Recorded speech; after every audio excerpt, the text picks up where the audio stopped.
Hi, Joel Wendt here. I am the keeper of the channel The Foolish Philosopher. I've been making videos for a couple of years now over a variety of subjects, and I'm now going to start a new sequence. Excuse me a minute, allergy season here.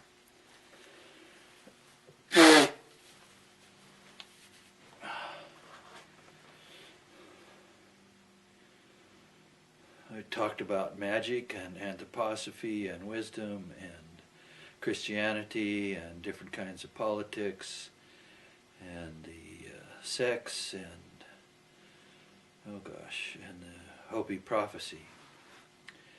Now the thing is, all this stuff is interconnected. Even though on my channel I have several different frames of reference and titles and certain themes that I stuck to, this new work is going to basically deal with everything from the standpoint as if I'm working from a whole, not from the parts anymore. The main thing that I'm going to be doing as these next videos unfold is two things. They're related to each other. One is I'm going to talk about the mind from a Western spiritual point of view. I'm going to distinguish that from an Eastern spiritual point of view. In addition, I'm going to discuss what can happen if one develops mind in a Western way as opposed to the Eastern way. And I'm going to talk about that a little bit theoretically in my discussions of mind, but the reality is I'm mostly going to try to demonstrate it by doing what I call in certain places the new mystery of thinking as I speak to you about current events and the reality of the world in which we all share. So these next videos are basically going to be about how you do something, which is how you think in the new possible way. And as part of that, there will be certain whats produced by the how, while I stare at this video camera and show myself to you in all of my absolutely fabulous intellectual glory. We all know that's true. Or not true. The reality is that I've had a certain kind of life. I'm 72 years old now, and I have to give away what I've learned, and whether it's useful to people or not, I can't say. That's really not in my bailiwick to say. But at the same time, I'm going to try to do stuff. Now, occasionally you might see me pause things for a moment, and that will be because we still have a little cool weather here in Massachusetts, and these videos are being created in my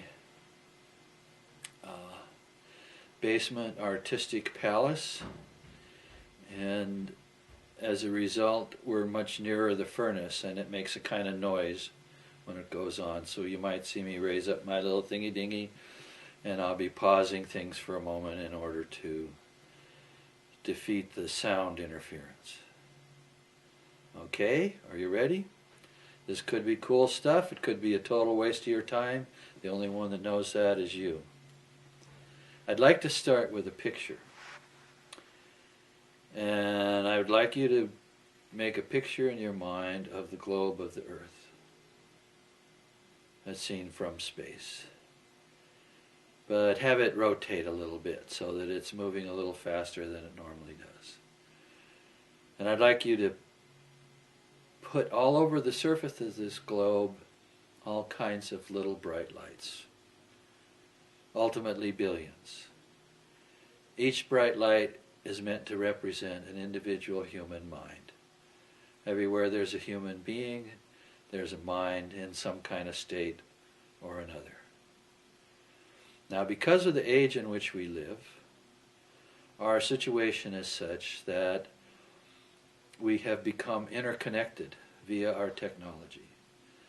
So when we talk about social media and Twitter and Facebook and all the different things, when we talk about the Arab Spring and Occupy Wall Street, when we talk about all those different kinds of modern phenomena that come with the interconnectivity of the internet, one of the things that we can say if we think in wholes is that there has come into existence a kind of global mind. Because all the individual minds, if all you've got is a cell phone, or somebody who's got a cell phone as a friend of yours, you're connected to the global mind. And the global mind has certain tools available to it. And the result of this is that we are able to do two things sort of simultaneously. One is we can think and feel and will individually, while at the same time we can become awake to what other people are doing.